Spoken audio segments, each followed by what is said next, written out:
سبيل الدموع سبيل مريح، تنهدى يا صاحي كي تستريح وبث الدعاء.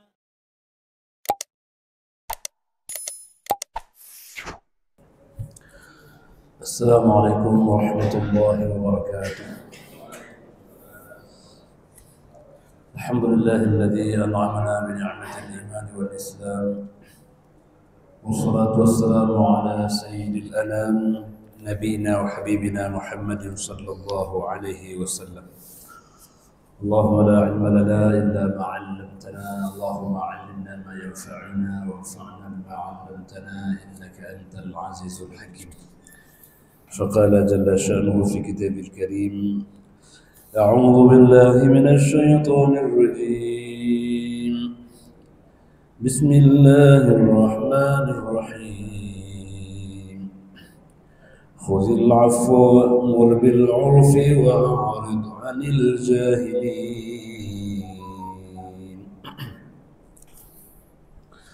Alhamdulillah, sama-sama kita bersyukur kepada Allah Subhanahu wa taala, di mana atas rahmat dan kasih sayangnya Allah telah memperindah akhlak kita sebagaimana indahnya fisik kita. Doa yang kita bacakan ketika melihat cermin, Allahumma kama hassanta khalqi fahassin khulqi. Ya Allah, sebagaimana fisik saya indah ya Allah, maka perindahkan pula lah akhlak dan budi pekerti saya. Salawat dan salam kepada junjungan alam baginda Rasulullah sallallahu alaihi wasallam adalah ajwadun nas, orang yang paling dermawan, orang yang paling baik akhlaknya, orang yang penuh dengan senyuman, dan beliau adalah suri tauladan bagi seluruh umat manusia.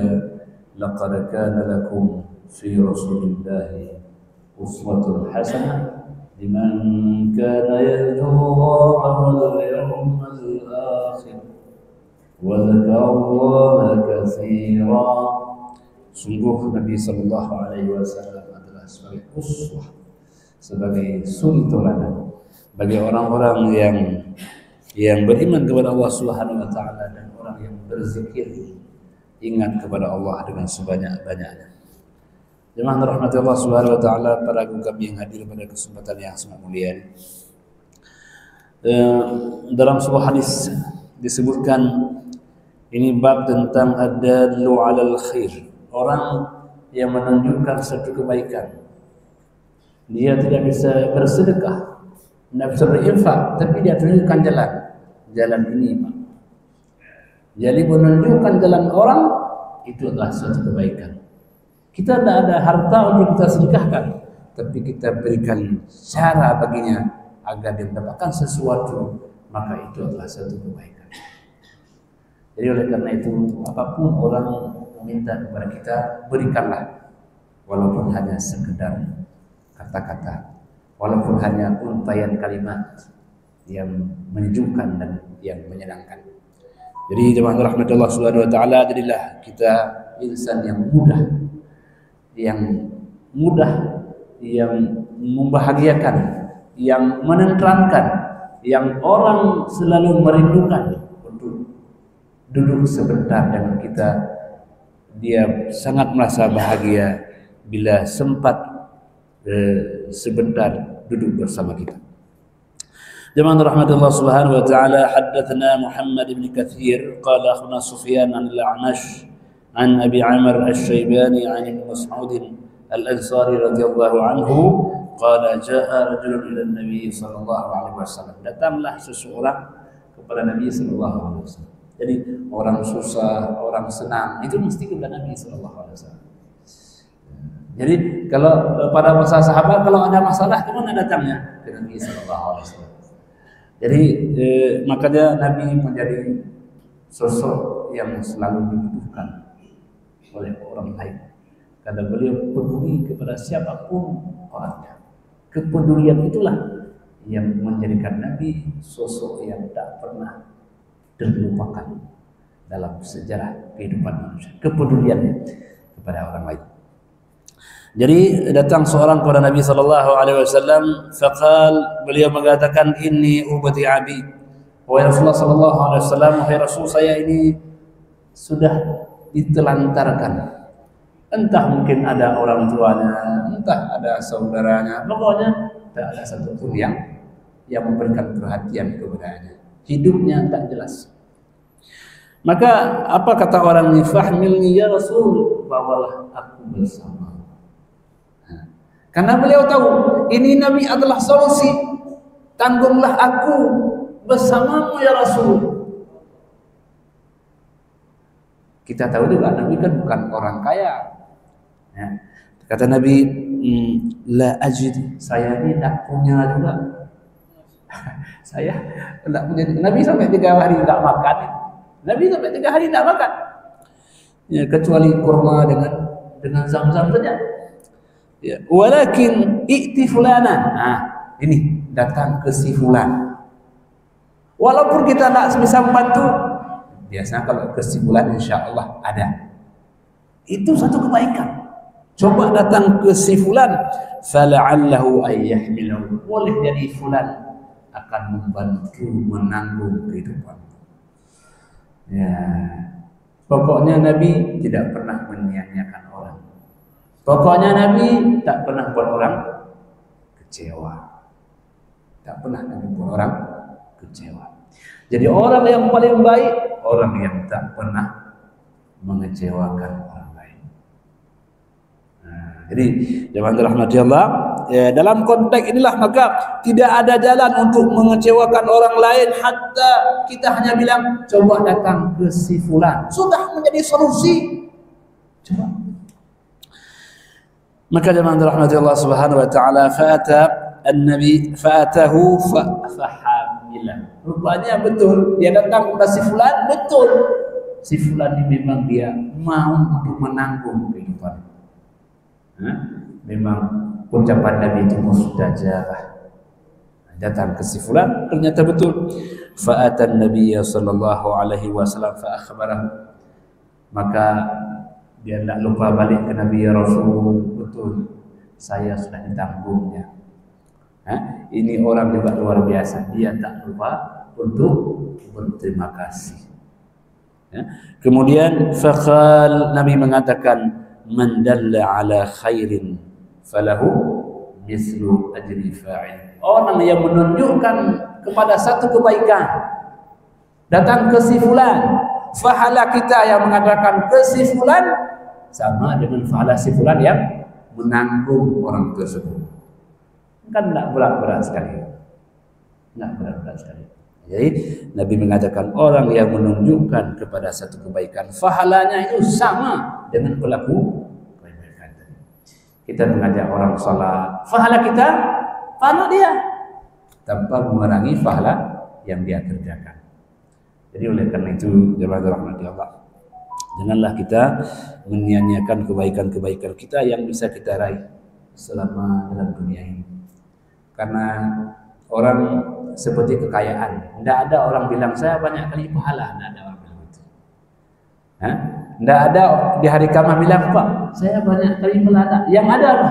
Pak, saya kurang pahala saya, Pak. Nah, maka raihlah kebaikan yang sebanyak-banyaknya, sekurang-kurangnya, menunjukkan orang itu berbuat baik. Menunjukkan orang berbuat baik. Jemaah rahmati Allah Subhanahu wa taala, ini poin yang pertama. Yang kedua, babul afwi was-safhi 'ala an-nas. Bab memaafkan manusia dan membuka lembaran baru. Ya, itu. Maaf, tapi yang itu saya tidak bisa lupa. Itu enggak. Ada kan orang maaf sudah jabat tangan dah 3 kali tidak. Tapi yang kemarin tidak bisa, Pak, sakit betul hati saya. Itu. Jadi dia al-afu tapi tidak as-safhu. Maka beda ada. Al-afu memaafkan, as-safhu membuka lembaran baru. Kira-kira kita sanggup enggak melupakan kejahatan orang? Nah, kalau sanggup, inilah orang fa'fu wasfahu. Hendaklah maafkan engkau orang itu dan bukakanlah lembaran baru, seakan-akan kamu baru berteman dengan dia. Ini orang yang hebat. Jadi jemaah rahmat Allah Subhanahu wa taala. Jadi bagaimana ceritanya ini? Sampai hadis judulnya itu memaafkan dan membuka lembaran yang baru. حدثنا عبد الله بن عبد الوهاب قال حدثنا خالد بن وارث قال حدثنا شعبة عن همام بن زيد عن أنس رضي الله عنه أن يهودية أتت النبي صلى الله عليه وسلم بشاة مسمومة. Pada suatu hari ada seorang perempuan Yahudi, dia membawakan kepada Nabi satu cawan lah gitu, satu cawan daging kambing yang ada racunnya.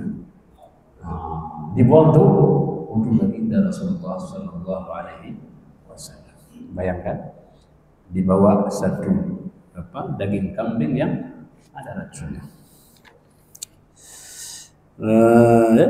Fa'akala minha. Lalu Nabi memakannya. Nabi memakannya. Bayangkan, Nabi memakannya. Kemudian fadi'a biha faqila ala naqtulaha. Jadi dibawalah perempuan itu di hadapan Nabi sallallahu alaihi wasallam. Ya Rasul, gimana ini perempuan ini? Apakah kita bunuh dia? Ini tawaran para sahabat kepada Nabi sallallahu alaihi wasallam. Apa kata Nabi? La, jangan. Sanggupkah seseorang bisa seperti itu? La, jangan.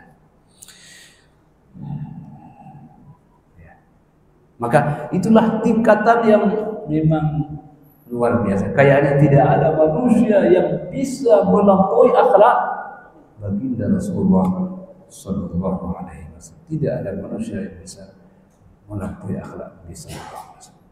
Orang kalau baca kisah seperti ini, mereka mungkin akan banyak yang kemudian memeluk agama Islam. Karena begitulah melihat sosok baginda Rasulullah Sallallahu Alaihi Wasallam.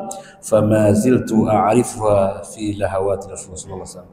Sehingga bekas itu masih dapat dilihat oleh para sahabat. Bekas racun itu masih terlihat. Jadi begitu jemaah rahmati Allah, tingkat pemaafan Nabi Sallallahu Alaihi Wasallam. Jadi memaafkan yang pertama, membuka lembaran baru yang kedua. Jadi ini memang luar biasa, luar biasa.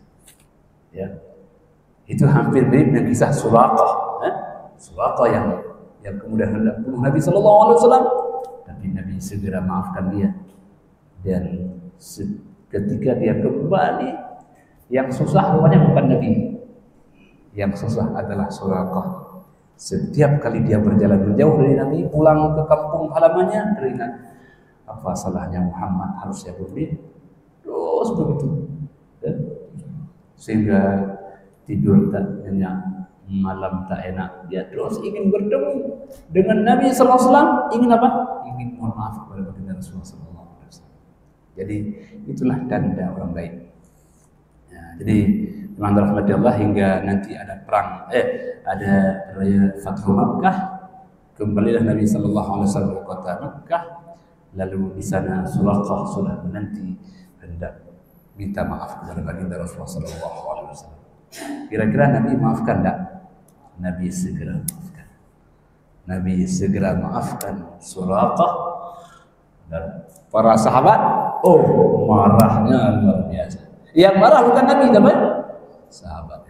Coba bayangkan bagaimana akhlak baginda Rasulullah Sallallahu Alaihi Wasallam. Maka oleh karena itu, al-adabu fawqal ilmi. Akhlak ini di atas pengetahuan. Sepandai apapun manusia, tapi akhlak di atasnya. Budi pekerti di atasnya. Maka kalau orang sudah punya budi pekerti, dimanapun dia akan bahagia. Dunia dia akan bahagia. Kalau meninggal dia masuk ke dalam surga. Jadi itu jemaah rahmati Allah. Maka Nabi mengatakan, aktsaru ma yudkhilul jannata, yang paling banyak menghantarkan manusia masuk ke dalam surga, taqwallahi wa husnul khuluq. pertama takwa, yang kedua budi pekerti yang baik. Jadi itulah yang rahmati Allah, kesan-kesan kita bersama Rasulullah Sallallahu Alaihi Wasallam. Jadi kesan-kesan itu dari mana? Dari kisah para sahabat. Ya. Yang cerita ini bukan Nabi. Yang cerita ini siapa? Para sahabat Nabi. Nabi nak cerita, tapi mereka berkesan dengan Nabi Sallallahu Alaihi Wasallam. Maka itu suraqah dan rahmati Allah. Itu suraqah. Mengucapkan asyhadu an la ilaha illallah, asyhadu anna Muhammadar Rasulullah. Tak lama setelah itu, 3 tahun lamanya Nabi pun wafat. Wafatnya Nabi terpukul sekali hati Suraqah, terpukul sekali. Maka setiap kali terdengar nama Muhammad, dia menangis, teringat kejadian masa lalu. Setiap nama Muhammad disebut, dia enggak itu, ke cerita lama dia teringat. Cerita lama ketika Nabi memaafkan Suraqah itu. Jadi coba bayangkan betapa akhlak itu memang menjadi kesan yang tak terlupakan bagi orang lain. Jadi jemaah rahmat Allah Subhanahu wa taala, maka haddatsana berikutnya حدثنا محمد بن سلام قال حدثنا أبو معاوية قال حدثنا هشام عن وهب بن كيسان قال سمعت عبد الله بن الزبير يقول على المنبر. Jadi Abdullah bin Zubair, ya, beliau berucap membaca ayat di atas mimbar, khudhil afwa wa'mur bil 'urfi wa a'rid 'anil jahilin. Khudhil afwa, maka maafkanlah orang. Jadi sehingga dalam Al-Qur'an itu tidak ada permohonan meminta maaf. Yang ada apa? Memberi maaf. Jadi berikan maaf. Jadi begitu penting. Kalau kita sudah maafkan orang lain, rasanya tak perlu lagi orang meminta maaf kepada kita. Kenapa? Karena maaf itu kalau sudah diberikan dengan hati yang ikhlas, menunjukkan hebatnya orang yang memaafkan itu. Maka dalam rahmat Allah, maaf ini dari bahasa Arab artinya al-afu, artinya az-ziyadah. Jadi afun ziyadah. Makna ziyadah tambahan. Kenapa maaf tambahan? Kata ulama, karena hanya orang yang ada tambahan iman dia dapat memaafkan orang lain. Kalau imannya ala kadarnya, tidak sanggup dia maafkan. Sakit hati kali Pak, tidak sanggup. Itu bahasanya. Nah, sakit kali mama saya disebut. Nah itu kan. Karena imannya ala kadar. Tapi orang yang imannya kuat, kan? Ada, insyaallah. Mudah ya. Jadi kita sekarang hendak menuju penambahan iman. Kalau iman sudah bertambah, maaf akan mudah. Semudah membalik telapak tangan. Kalau sudah Pak maaf, dari kemarin sudah maaf, saya maafkan, itu aja. Orang yang dengar itu, masya Allah. Ya. Jadi kalau kita bilang dari kemarin sudah saya maafkan, apa pandangan dia? Ya Allah, baik kali dia kan begitu. Jadi itu maka dalam agama kita maaf itu harus didorong kepada orang yang pemaaf. Berikan maaf kepada orang lain. Wa'mur bil 'urfi, ajaklah kepada hal-hal yang baik. Wa'rid 'anil jahil, berpalinglah daripada orang-orang yang jahil, orang-orang yang sering menyakitimu, maka berpalinglah kepada dia. Jangan gara-gara itu kemudian berdebat dan sebagainya. Jemaah rahmati Allah Subhanahu wa taala, qala wallah. Jadi kenapa demikian? Karena kita dalam dunia ini waktunya tidak panjang. Kita tidak sempat mencari-cari kesalahan orang lain. Kita tidak sempat untuk hal-hal yang sia-sia. Karena manusia itu hidupnya umpama antara asar dan maghrib. Usia kita ini antara asar dan maghrib. Bapak Ibu pernah rasa nggak kalau sudah azan asar itu maghrib kan tidak lama lagi itu. Ya, bolak-balik. Sudah azan maghrib. Kita ketemu bolak-balik, mana? Sudah meninggal. Masya Allah. Iya, itulah hidup itu adalah antara asar dan maghrib. Jadi oleh karena itu kita tidak boleh menghabiskan waktu pada yang sia-sia. Alladzina hum fi salatihim khashi'un walladzina hum 'anil lagwi mu'ridun. Jadi poin yang kedua apa? Mereka tidak akan sibuk dengan hal-hal yang sia-sia. Jadi apapun yang kita kerjakan bermanfaat bagi kita, masyarakat, dan bagi umat manusia. Itulah orang yang beriman. Jemaah rahmatullah subhanahu wa ta'ala, wallahi ma amara biha illa an tu'khadha illa min akhlaqin nas. Wallahi la akhidhanha minhum ma sahibtahum. Jadi kata Zubair, demi Allah, tidaklah diperintahkan kecuali untuk mengambil, memperbaiki akhlak manusia. Berbuat baik kepada orang juga akan berbuat baik kepada kita. Berbuatlah kepada orang lain sebagaimana kita ingin berbuat oleh orang lain. Kita akan senang kalau orang lain menghormati, maka kita juga menghormati. Kita senang orang menyayangi, kita juga menyayangi. Jadi oleh karena itu berbuatlah sesuatu yang ketika kita sudah membahagiakan orang lain, itu maknanya kita membahagiakan diri kita sendiri. Kalau kita maki orang lain, itu sama dengan memaki diri kita sendiri. Nah, jadi ya seperti kita senter gitu ya. Senter, dia akan segera berbalik ke arah kita. Nah, jadi oleh karena itu teman-teman rahmatullah, kita pernah merasakan memberikan sedekah 1 kilogram misalnya rambutan ketika dia makan bahagia, sebenarnya kitalah yang paling berbahagia. Orang itu terima kasih mungkin sampai 5 kali lipat, terima kasih enak kali ini. Jadi luar biasa rasa orang mensyukuri dan kebaikan-kebaikan kita. Jemaah rahmati Allah subhanahu wa ta'ala, haddatsana Muhammad bin Salam qala akhbarana Muhammad bin Fudail bin Ghazwan an Layth an Tawus an Abbas radhiyallahu anhu qala qala Rasulullah sallallahu alaihi wasallam, sabda Nabi sallallahu alaihi wasallam, allimu wa yassiru wa la tu'assiru wa idza ghadiba ahadukum falyaskut. Kata Nabi, allimu, ajarkanlah orang lain. Kita punya ilmu apa saja, selama orang bisa merasakan manfaat, ajarkanlah. Mungkin kita bisa bahasa Inggris atau bahasa atau apapun, ajarkanlah orang lain. Sebenarnya itulah satu permata yang luar biasa. Yang kedua, wayasil, permudahkan orang lain.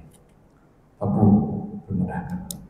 Ini orang mau keluar, kita berhenti sekat, Pak, keluar dulu. Ketika kita mudahkan, Allah akan mudahkan kita di tempat-tempat yang lain. Yakinlah itu. Maka yassir, mudahkan urusan orang. Wala tu'assiru, janganlah engkau mempersulit. Karena ketika mempersulit, dia akan feedback kepada kita yang kita tidak tahu, kita tidak terasa. Ternyata kita tidak sadar bahwa itu mungkin ada hubungan korelatif. Ketika kita mudahkan, kok semua apa yang kita cari kok dapat, alhamdulillah ya. Jangan-janganilah, karena ada hubungan. Rasakan hubungan kebaikan kita kepada orang, Allah akan berbuat baik kepada kita. Wallahu fi 'aunil 'abdi ma dama al-'abdu fi 'auni akhi. Allah senantiasa membantu seorang hamba selama hamba membantu kepada sesamanya. Jadi makanya orang yang tidak pernah miskin siapa? Orang yang bersedekah. Tidak pernah miskin. Kalau kita ingin jadi orang yang kaya selamanya, bersedekahlah. Sejak dunia kita kaya sampai akhirat kita kaya juga. Kenapa? Karena sedekah itu tabungan sebenarnya. Tabungan yang akan kita ambil nanti di mahsyar. Jadi itu orang bersedekah itu tidak akan pernah miskin.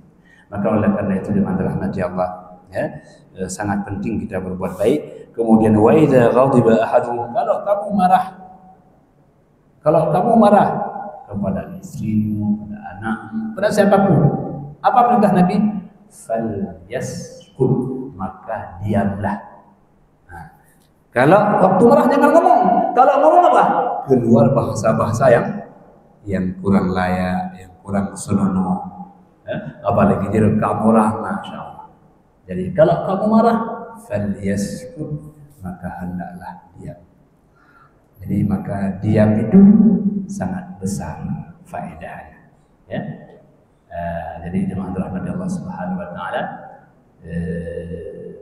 Jadi diam itu adalah permata, wa qalilun fa'ilhu, tapi sedikit orang yang mau mengamalkannya.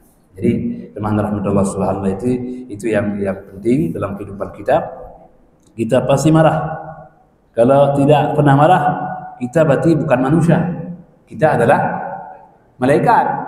Siapa nak marah? Oh, malaikat. Tidak mungkin. Mesti ada marah. Pulang ke rumah, enggak masak nasi, marah enggak? Mesti marah. Gimana bang marah? Enggak, biasa aja. Tahan. Nah, dan itu adalah permata yang amat sangat berharga. Jadi oleh karena itu tanda orang bertakwa adalah alladzina yunfiquna fis sarra'i wad-dharra'i wal kadhimina al-ghaidh. Sifat kedua apa? Orang yang mampu menahan amarah. Jadi kadhim itu artinya menahan al-ghaidh, marah yang puncak, tahan. Jadi oleh karena itu dimandat Allah. Jadi marah itu adalah sebagai perusak dalam kehidupan. Imam Al-Ghazali umpamakan marah itu seperti api. Api itu kalau misalnya dia waktu nampak langsung kita siram, bagaimana itu? Akan mati. Tapi kalau kita biarkan, apalagi ada angin, itu kalau sudah naik, itu tidak sanggup lagi. Maka kalau sudah ada rasa api dalam diri kita, berhentilah, berdiamlah, siramlah. Idza ghadiba ahadukum falyatawadda. Kalau sudah marah, kalau bisa segera berwudu. Kenapa? Karena al-ghadabu minasyaitan. Marah itu dari syaitan. Wasyaitanu khuliqa bin-nar. Dan syaitan diciptakan dari api. Wa innama yudfa'un naru bil ma. Bagaimana kita mematikan api dengan air? Habis marah, ya kan? Sudah pecah piring 5 biji.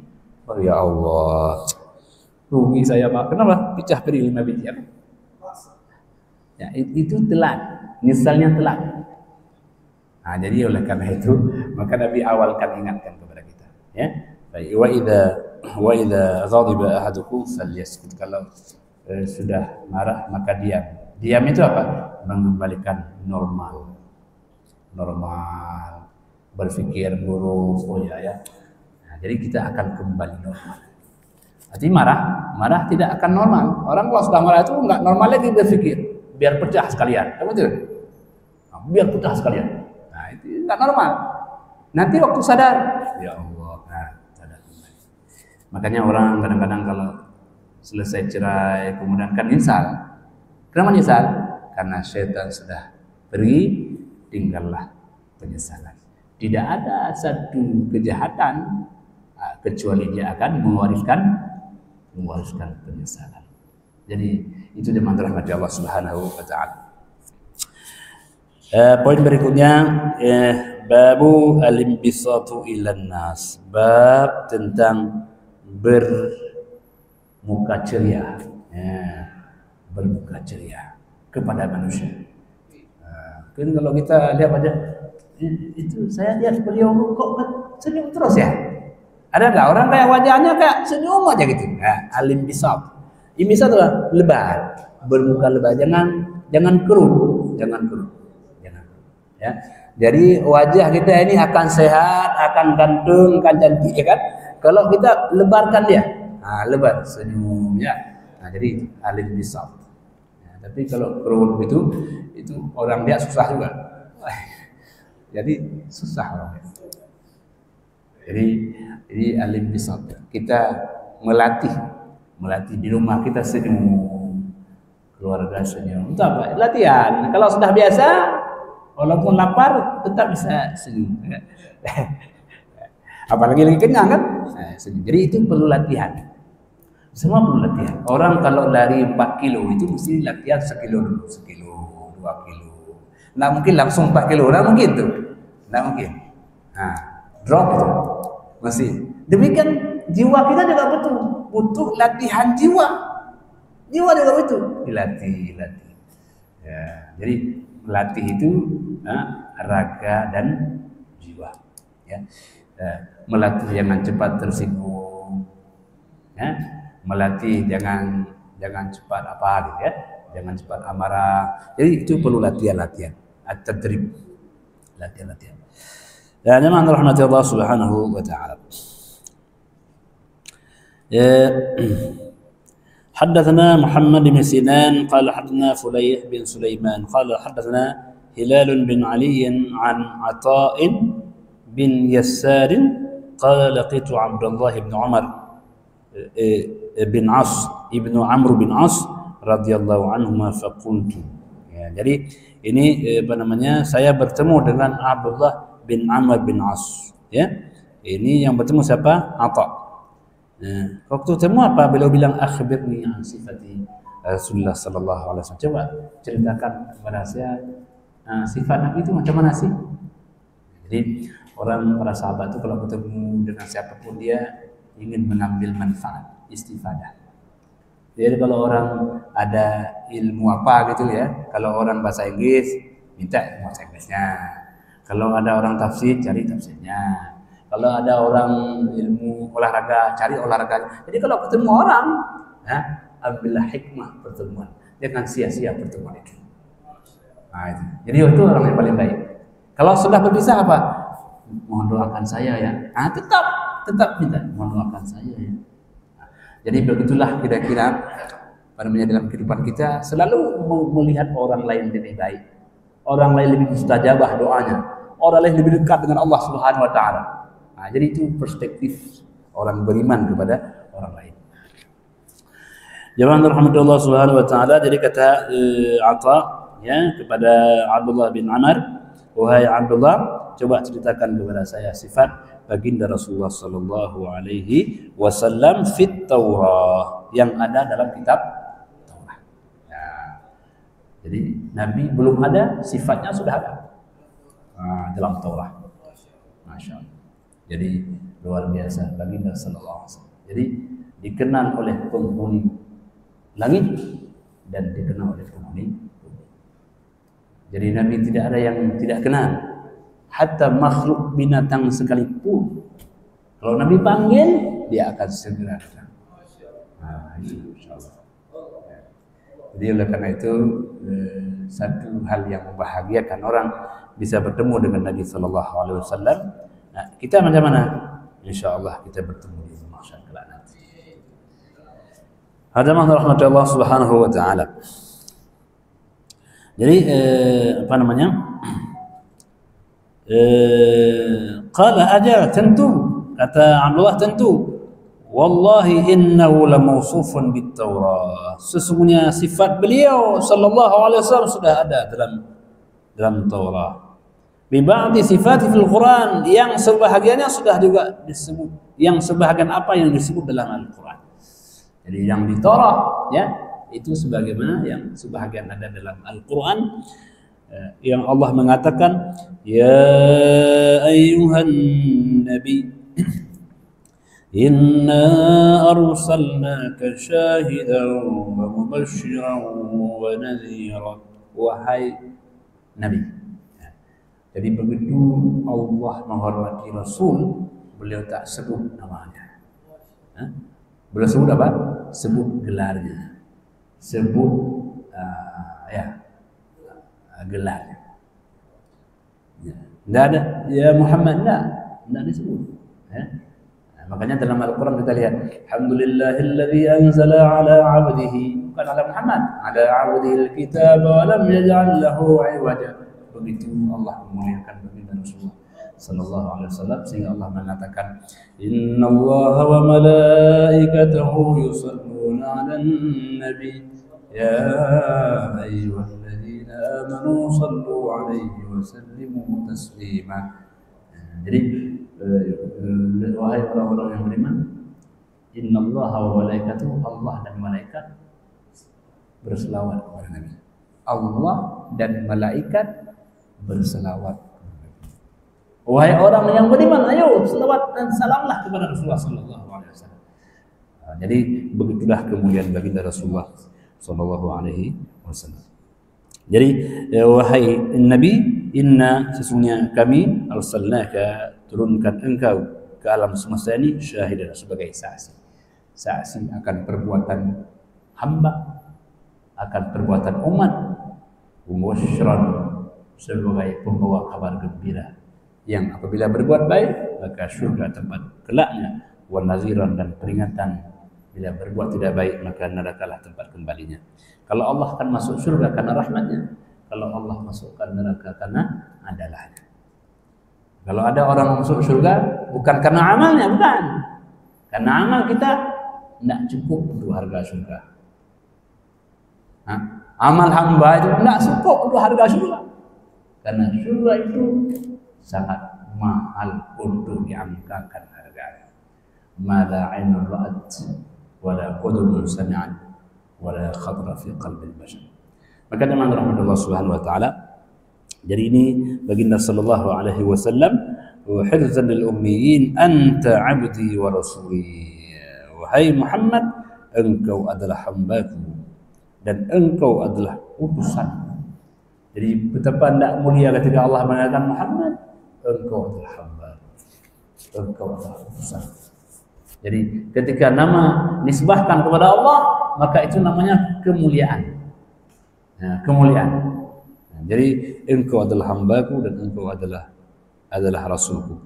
Samaituka al-mutawakkil, engkau kunamakan Muhammad al-mutawakkil, orang yang sangat kuat sandarannya kepada Allah Subhanahu wa taala. Dalam gelap gulita terang benderang, dalam musafir dan perjalanan, tingkat tawakal Nabi sallallahu alaihi wasallam luar biasa kuatnya. Jadi engkau adalah al-mutawakkil, ya, laisa bifaddin wala ghalidin. Engkau Muhammad bukan sosok yang keras hati, tidak kasar ucapan.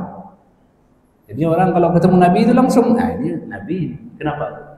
Bahasanya, tutur katanya. Maka orang-orang pada masa jahiliyah dahulu, kalau ada orang tamu datang ke Mekah, bilang, ini kamu di Mekah ini boleh, tapi tidak boleh ketemu Muhammad. Kenapa? Karena Muhammad itu walaupun kamu benci sekali, kamu bisa berubah ketemu dia tuh, karena dia sihirnya kuat kali. Sihirnya kuat sekali. Sebenci apapun kamu, kalau sudah ketemu Muhammad, benci berubah menjadi cinta. Itu kata. Memang mereka akui, cuma mereka dudukkan Nabi apa? Sebagai sihir. Enggak tahu bagaimana caranya. Hatta mereka sendiri, hatta Abu Lahab sendiri, hatta itu.